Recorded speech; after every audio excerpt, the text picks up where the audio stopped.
នេះបាទសព្វគេទៅយល់មើលតែសំរុំអត់បាទបាញ់អានេះមកពីត្បូងទៅមុខសាក់កំហុសបន្តិចជើងខ្មៅមុខខ្ញុំចូលបន្តិចបាទសុំជើងមើលអាមលក្ខណៈវានេះខ្មែរបែបបុរាណសុំជើងបែបខាងនេះទី2ឈ្មោះម៉ាណាត់សុំជើងបែបខាងនេះម៉ាណាត់មកពីខេត្តព្រៃមើលបាទស្បៃនេះស្បើបន្តិចសក់ទៅស្បៃយូរស្អាតណាស់បែបខាងនេះទី3ឈ្មោះស៊ីដេសុំជើង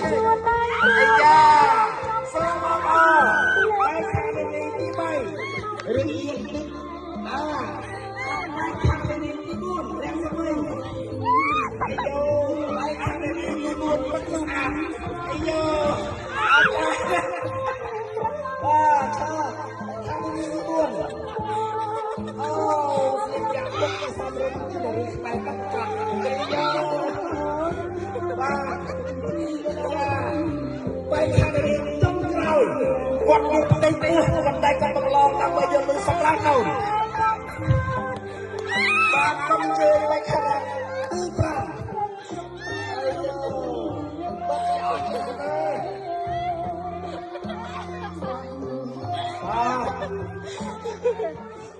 សុំសុភាមួយ